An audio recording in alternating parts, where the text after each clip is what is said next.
Chapter 22. The Deathly Hallows. Harry fell, panting, onto grass and scrambled up at once. They seemed to have landed in the corner of a field at dusk. Hermione was already running in a circle around them, waving her wand. Protego totalum, salvio hexia.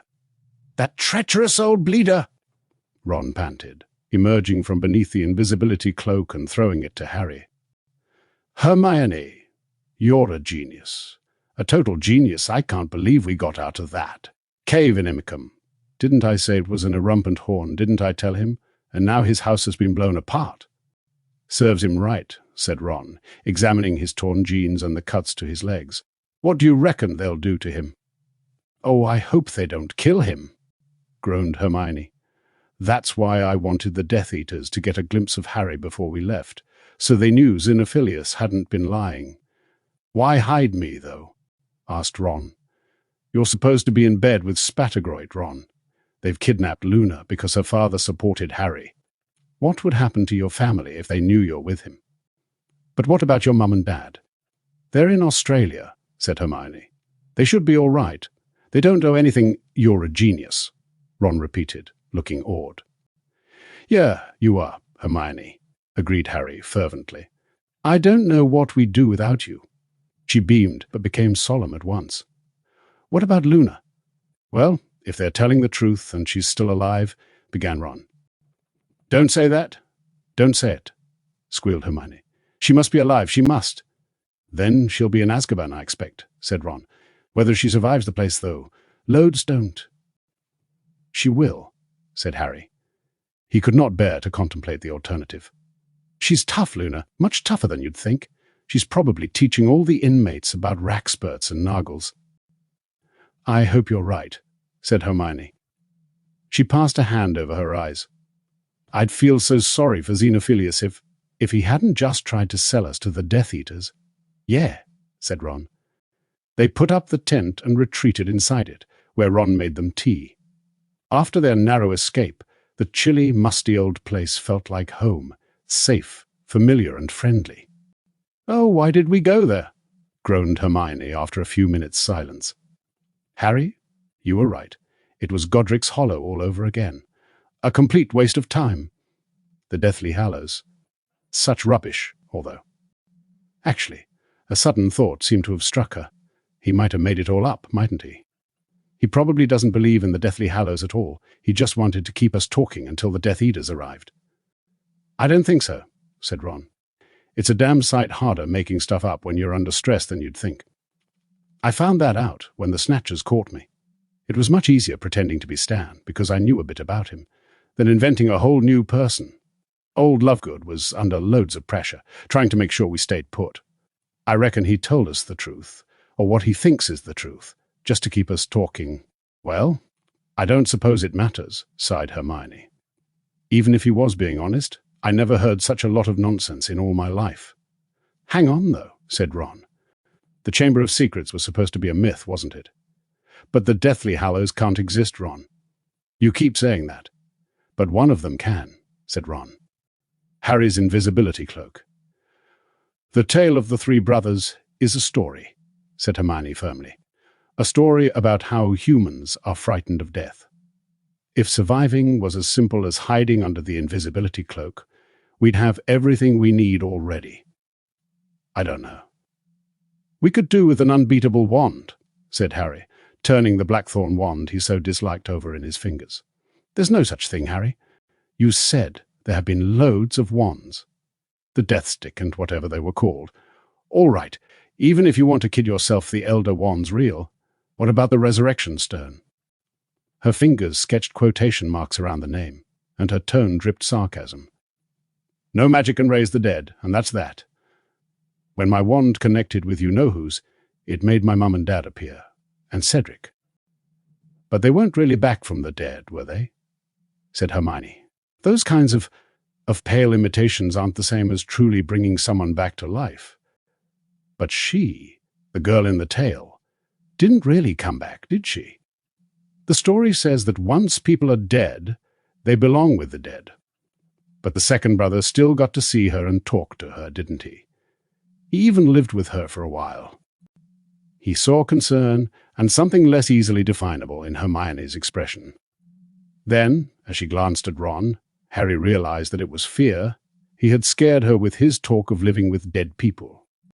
"So that Peveril bloke who's buried in Godric's Hollow," he said hastily, trying to sound robustly sane.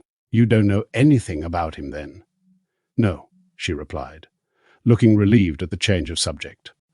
"I looked him up after I saw the mark on his grave. If he'd been anyone famous or done anything important, I'm sure he'd be in one of our books. The only place I've managed to find the name Peveril is Nature's Nobility, a wizarding genealogy. I borrowed it from Creature," she explained as Ron raised his eyebrows. "It lists the pure blood families that are now extinct in the male line. Apparently the Peverils were one of the earliest families to vanish." "Extinct in the male line," repeated Ron. "It means the names died out," said Hermione, "centuries ago, in the case of the Peverils. They could still have descendants, though. They'd just be called something different. And then it came to Harry, in one shining piece. The memory that had stirred at the sound of the name Peveril. A filthy old man brandishing an ugly ring in the face of a ministry official. And he cried aloud, "Marvolo Gaunt!" "Sorry?" said Ron and Hermione together. "Marvolo Gaunt. You know whose grandfather, in the Pensieve, with Dumbledore." Marvolo Gaunt said he was descended from the Peverils. Ron and Hermione looked bewildered. The ring that became the Horcrux. Marvolo Gaunt said it had the Peveril coat of arms on it. "I saw him waving it in the bloke from the ministry's face. He nearly shoved it up his nose." "The Peveril coat of arms," said Hermione sharply. "Could you see what it looked like?" "Not really," said Harry, trying to remember. "There was nothing fancy on there as far as I could see, maybe a few scratches. I only ever saw it really close up, after it had been cracked open." Harry saw Hermione's comprehension in the sudden widening of her eyes. Ron was looking from one to the other, astonished.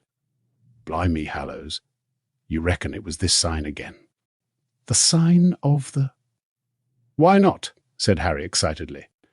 "Marvolo Gaunt was an ignorant old git who lived like a pig. All he cared about was his ancestry. If that ring had been passed down through the centuries, he might not have known what it really was. There were no books in that house, and trust me, he wasn't the type to read fairy tales to his kids. He'd have loved to think the scratches on the stone were a coat of arms, because as far as he was concerned, having pure blood made you practically royal." "Yes, and that's all very interesting," said Hermione cautiously. "But Harry, if you're thinking what I think you'll think, well, why not?" "Why not?" said Harry, abandoning caution. "It was a stone, wasn't it?" He looked at Ron for support. What if it was the resurrection stone? Ron's mouth fell open. "Blimey, but would it still work if Dumbledore broke? Work? Ron, it never worked. There's no such thing as a resurrection stone." Hermione had leapt to her feet, looking exasperated and angry. "Harry, you're trying to fit everything into the Hallows story. Fit everything in," he repeated. "Hermione, it fits of its own accord. I know the sign of the Deathly Hallows was on that stone. Gaunt said he was descended from the Peverils. A minute ago you told us you never saw the mark on the stone properly. Where do you reckon the ring is now?" Ron asked Harry. "What did Dumbledore do with it after he broke it open?" But Harry's imagination was racing ahead, far beyond Ron and Hermione's. 3 objects, or Hallows, which, if united, will make the possessor master of death. Master, conqueror, vanquisher. The last enemy that shall be destroyed is death. And he saw himself, possessor of the Hallows, facing Voldemort, whose Horcruxes were no match. Neither can live while the other survives. Was this the answer? Hallows versus Horcruxes. Was there a way, after all, to ensure that he was the one who triumphed? If he were the master of the Deathly Hallows, would he be safe? Harry. But he scarcely heard Hermione. He had pulled out his invisibility cloak and was running it through his fingers, the cloth supple as water, light as air. He had never seen anything to equal it in his nearly 7 years in the wizarding world. The cloak was exactly what Xenophilius had described, a cloak that really and truly renders the wearer completely invisible and endures eternally, giving constant and impenetrable concealment, no matter what spells are cast at it. And then, with a gasp, he remembered. Dumbledore had my cloak the night my parents died. His voice shook and he could feel the colour in his face, but he did not care. My mum told Sirius that Dumbledore borrowed the cloak. This is why he wanted to examine it, because he thought it was the third Hallow. Ignotus Peverell is buried in Godric's Hollow. Harry was walking blindly around the tent, feeling as though great new vistas of truth were opening all around him. He's my ancestor. I'm descended from the third brother. It all makes sense. He felt armed in certainty, in his belief in the Hallows, as if the mere idea of possessing them was giving him protection, and he felt joyous as he turned back to the other two. Harry, said Hermione again, but he was busy undoing the pouch around his neck, his fingers shaking hard. Read it, he told her, pushing his mother's letter into her hand. Read it. Dumbledore had the cloak, Hermione. Why else would he want it? He didn't need a cloak. He could perform a disillusionment charm so powerful that he made himself completely invisible without one. Something fell to the floor and rolled, glittering, under a chair.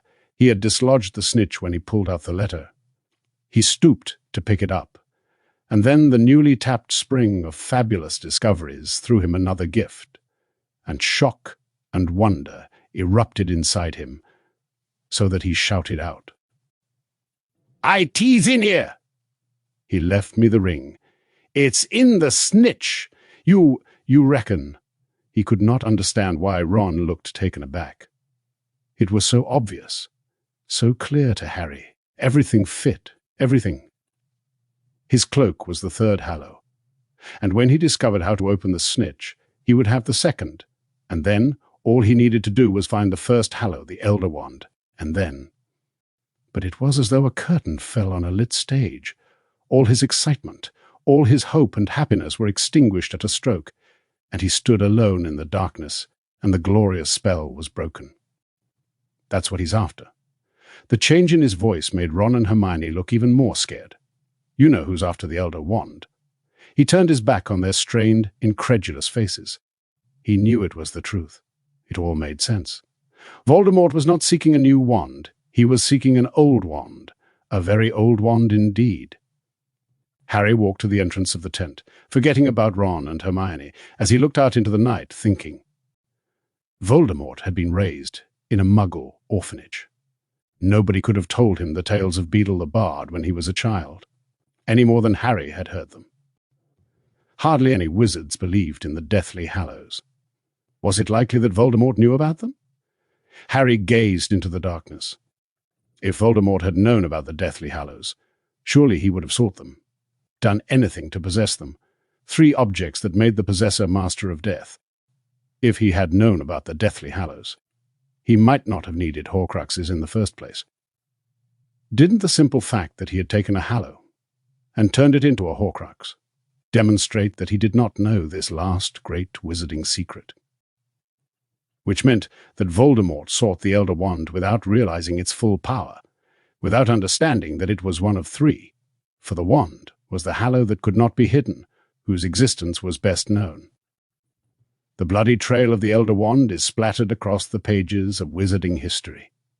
Harry watched the cloudy sky, curves of smoke grey and silver sliding over the face of the white moon.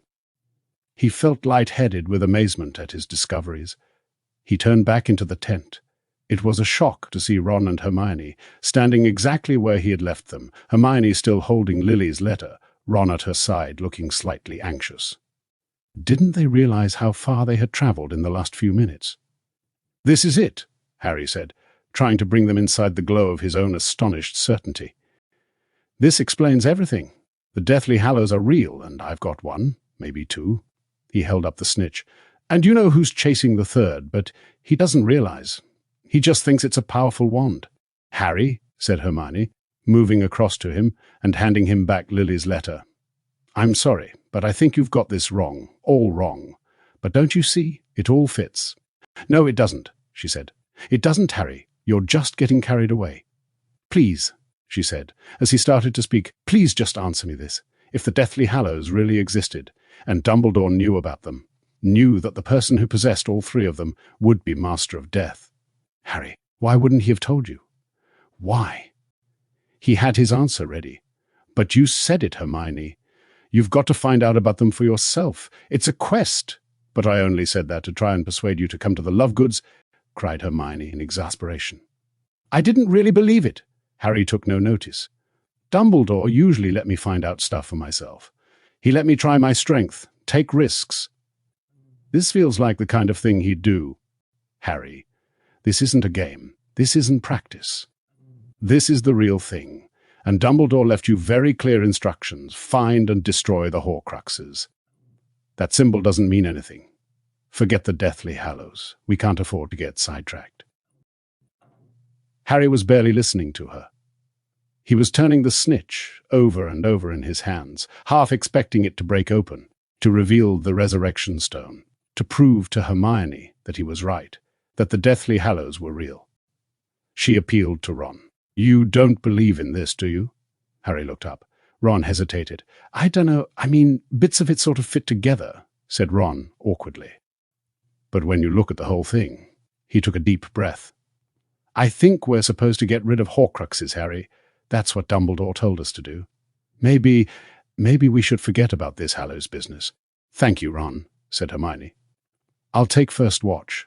And she strode past Harry and sat down in the tent entrance, bringing the action to a fierce full stop. But Harry hardly slept that night.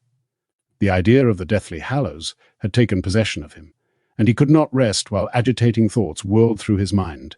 The wand, the stone, and the cloak, if he could just possess them all. I open at the close. But what was the close? Why couldn't he have the stone now? If only he had the stone, he could ask Dumbledore these questions in person. And Harry murmured words to the snitch in the darkness, trying everything, even Parseltongue, but the golden ball would not open. And the wand, the Elder Wand, where was that hidden? Where was Voldemort searching now? Harry wished his scar would burn and show him Voldemort's thoughts, because for the first time ever, he and Voldemort were united in wanting the very same thing. Hermione would not like that idea, of course, but then she did not believe. Xenophilius had been right, in a way limited, narrow, close-minded. The truth was that. She was scared of the idea of the Deathly Hallows, especially of the resurrection stone, and Harry pressed his mouth again to the snitch, kissing it, nearly swallowing it, but the cold metal did not yield. It was nearly dawn when he remembered Luna, alone in a cell in Azkaban, surrounded by Dementors, and he suddenly felt ashamed of himself. He had forgotten all about her in his feverish contemplation of the Hallows. If only they could rescue her, but Dementors in those numbers would be virtually unassailable. Now he came to think about it. He had not yet tried casting a Patronus with the Blackthorn wand. He must try that in the morning. If only there was a way of getting a better wand. And desire for the Elder Wand, the Death Stick, unbeatable, invincible, swallowed him once more. They packed up the tent next morning and moved on through a dreary shower of rain. The downpour pursued them to the coast, where they pitched the tent that night and persisted through the whole week, through sodden landscapes that Harry found bleak and depressing. He could think only of the Deathly Hallows. It was as though a flame had been lit inside him that nothing, not Hermione's flat disbelief, nor Ron's persistent doubts, could extinguish. And yet the fiercer the longing for the Hallows burned inside him, the less joyful it made him. He blamed Ron and Hermione. Their determined indifference was as bad as the relentless rain for dampening his spirits, but neither could erode his certainty, which remained absolute. Harry's belief in and longing for the Hallows consumed him so much that he felt quite isolated from the other two and their obsession with the Horcruxes. Obsession, said Hermione, in a low, fierce voice. When Harry was careless enough to use the word one evening, after Hermione had told him off for his lack of interest in locating more Horcruxes. We're not the ones. With an obsession, Harry, we're the ones trying to do what Dumbledore wanted us to do. But he was impervious to the veiled criticism. Dumbledore had left the sign of the Hallows for Hermione to decipher, And he had also, Harry remained convinced of it, left the resurrection stone hidden in the golden snitch. Neither can live while the other survives. Master of death. Why didn't Ron and Hermione understand? The last enemy that shall be destroyed is death, Harry quoted calmly. I thought it was you-know-who we were supposed to be fighting, Hermione retorted, and Harry gave up on her. Even the mystery of the silver doe, which the other two insisted on discussing, seemed less important to Harry now, a vaguely interesting sideshow. The only other thing that mattered to him was that his scar had begun to prickle again, although he did all he could to hide this fact from the other two. He sought solitude whenever it happened, but was disappointed by what he saw. The visions he and Voldemort were sharing had changed in quality. They had become blurred, shifting as though they were moving in and out of focus. Harry was just able to make out the indistinct features of an object that looked like a skull, and something like a mountain that was more shadow than substance. Used to images sharp as reality, Harry was disconcerted by the change. He was worried that the connection between himself and Voldemort had been damaged, a connection that he both feared and, whatever he had told Hermione, prized. Somehow, Harry connected these unsatisfying, vague images with the destruction of his wand, as if it was the Blackthorn wand's fault that he could no longer see into Voldemort's mind as well as before. As the weeks crept on, Harry could not help but notice, even through his new self-absorption, that Ron seemed to be taking charge. Perhaps because he was determined to make up for having walked out on them. Perhaps because Harry's descent into listlessness galvanized his dormant leadership. Qualities, Ron was the one now encouraging and exhorting the other two into action. 3 Horcruxes left, he kept saying. We need a plan of action. Come on. Where haven't we looked? Let's go through it again. The orphanage, Diagon Alley, Hogwarts, the Riddle House, Borgin and Burke's, Albania, every place that they knew Tom Riddle had ever lived or worked, visited or murdered. Ron and Hermione raked over them again, Harry joining in only to stop Hermione pestering him. He would have been happy to sit alone in silence, trying to read Voldemort's thoughts to find out more about the Elder Wand. But Ron insisted on journeying to ever more unlikely places simply. Harry was aware to keep them moving. You never know was Ron's constant refrain. Upper Flagley is a wizarding village. He might have wanted to live there. Let's go and have a poke around. These frequent forays into wizarding territory brought them within occasional sight of snatchers. Some of them are supposed to be as bad as Death Eaters, said Ron. The lot that got me were a bit pathetic, but Bill reckons some of them are really dangerous. They said on Potterwatch. On what? Said Harry. Potterwatch. Didn't I tell you that's what it was called? The program I keep trying to get on the radio. The only one that tells the truth about what's going on. Nearly all the programs are following you-know-whose line. All except Potterwatch. I really want you to hear it, but it's tricky tuning in. Ron spent evening after evening using his wand to beat out various rhythms on top of the wireless while the dials whirled. Occasionally, they would catch snatches of advice on how to treat dragonpox, and once a few bars of a cauldron full of hot, strong love. While he tapped, Ron continued to try to hit on the correct password, muttering strings of random words under his breath. They're normally something to do with the Order, he told them. Bill had a real knack for guessing them. I'm bound to get one in the end. But not until March did luck favor Ron at last. Harry was sitting in the tent entrance, on guard duty, staring idly at a clump of grape hyacinths that had forced their way through the chilly ground, when Ron shouted excitedly from inside the tent. I've got it! I've got it! Password was Albus. Get in here, Harry. Roused for the first time in days from his contemplation of the deathly Hallows, Harry hurried back inside the tent to find Ron and Hermione kneeling on the floor beside the little radio. Hermione, who had been polishing the sword of Gryffindor just for something to do, was sitting open-mouthed, staring at the tiny speaker, from which a most familiar voice was issuing. Apologize for our temporary absence from the airwaves, which was due to a number of house calls in our area by those charming Death Eaters. But that's Lee Jordan, said Hermione. I know, beamed Ron. Cool, eh? Now found ourselves another secure location, Lee was saying, and I'm pleased to tell you that 2 of our regular contributors have joined me here this evening. Evening, boys? Hi.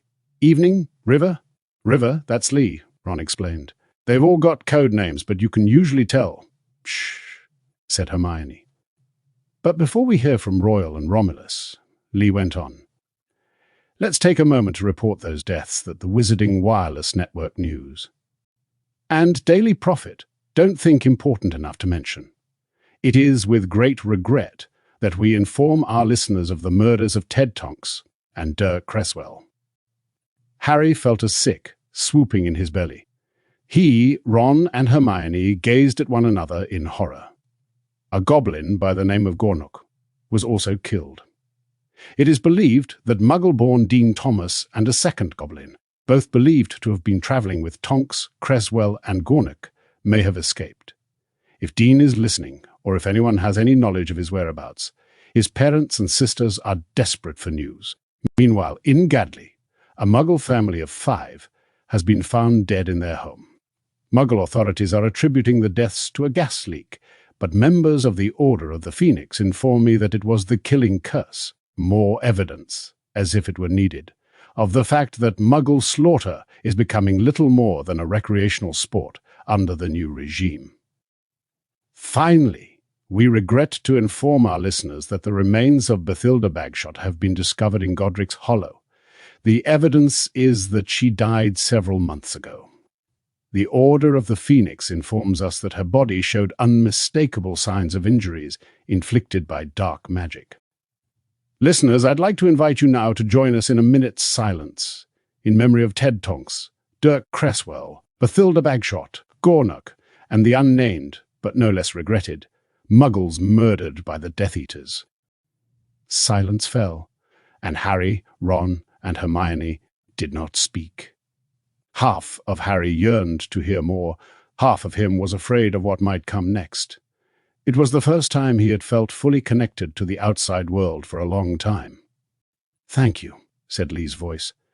"And now we turn to regular contributor Royal, for an update on how the new Wizarding Order is affecting the Muggle world." "Thanks, River," said an unmistakable voice, deep, measured, reassuring.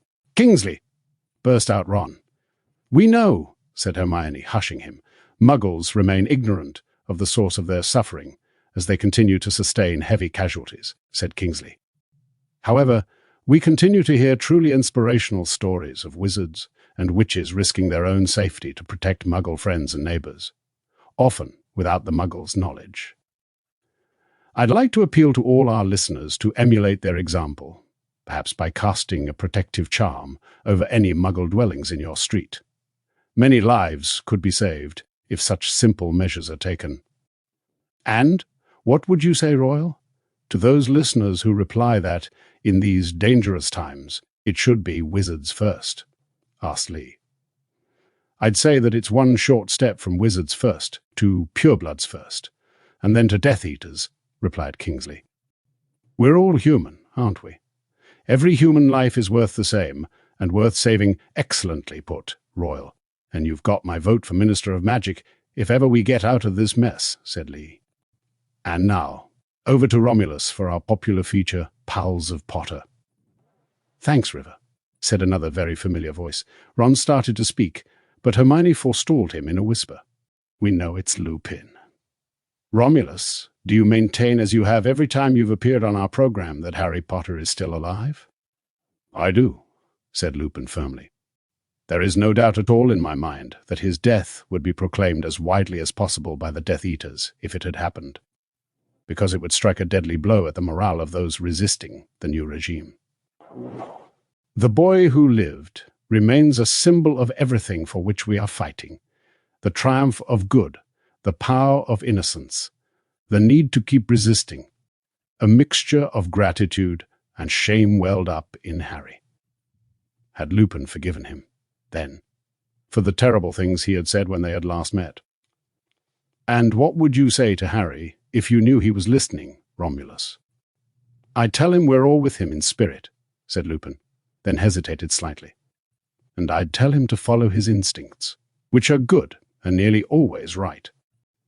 Harry looked at Hermione, whose eyes were full of tears. "Nearly always right," she repeated. "Oh, didn't I tell you?" said Ron in surprise. Bill told me Lupin's living with Tonks again. And apparently she's getting pretty big, too. And our usual update on those friends of Harry Potter's who are suffering for their allegiance, Lee was saying. Well, as regular listeners will know, several of the more outspoken supporters of Harry Potter have now been imprisoned, including Xenophilius Lovegood, erstwhile editor of the Quibbler, said Lupin. At least he's still alive, muttered Ron. We have also heard within the last few hours that Rubeus Hagrid, all three of them gasped and so nearly missed the rest of the sentence, well-known gamekeeper at Hogwarts School, has narrowly escaped arrest within the grounds of Hogwarts, where he is rumoured to have hosted a support Harry Potter party in his house. However, Hagrid was not taken into custody, and is, we believe, on the run. I suppose it helps, when escaping from Death Eaters, if you've got a 16-foot-high half-brother, asked Lee. It would tend to give you an edge, agreed Lupin gravely. May I just add that while we here at Potterwatch applaud Hagrid's spirit, we would urge even the most devoted of Harry's supporters against following Hagrid's lead. Support Harry Potter parties are unwise in the present climate. Indeed they are, Romulus, said Lee. So we suggest that you continue to show your devotion to the man with the lightning scar by listening to Potterwatch. And now let's move to news concerning the wizard, who is proving just as elusive as Harry Potter.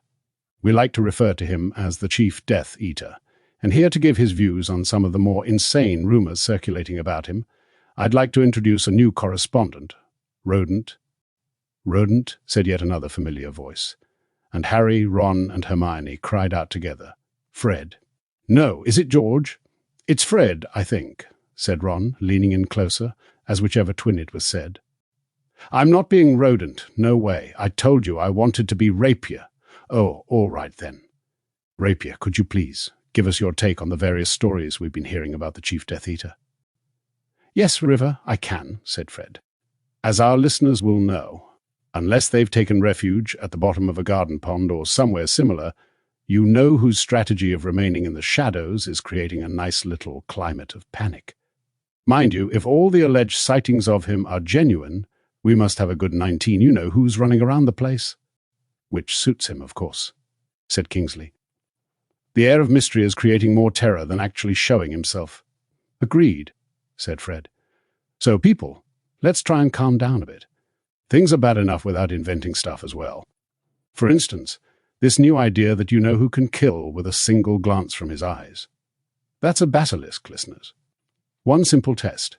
Check whether the thing that's glaring at you has got legs. If it has, it's safe to look into its eyes. Although if it really is you know who, that's still likely to be the last thing you ever do. For the first time in weeks and weeks, Harry was laughing. He could feel the weight of tension leaving him. And the rumours that he keeps being sighted abroad? Asked Lee. Well, who wouldn't want a nice little holiday after all the hard work he's been putting in? Asked Fred. Point is, people, don't get lulled into a false sense of security, thinking he's out of the country. Maybe he is, maybe he isn't. But the fact remains he can move faster than Severus Snape confronted with shampoo when he wants to, so don't count on him being a long way away if you're planning on taking any risks. I never thought I'd hear myself say it, but safety first.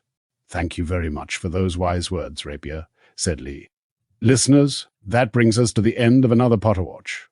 We don't know when it will be possible to broadcast again, but you can be sure we shall be back. Keep twiddling those dials. The next password will be Mad Eye. Keep each other safe. Keep faith. Good night.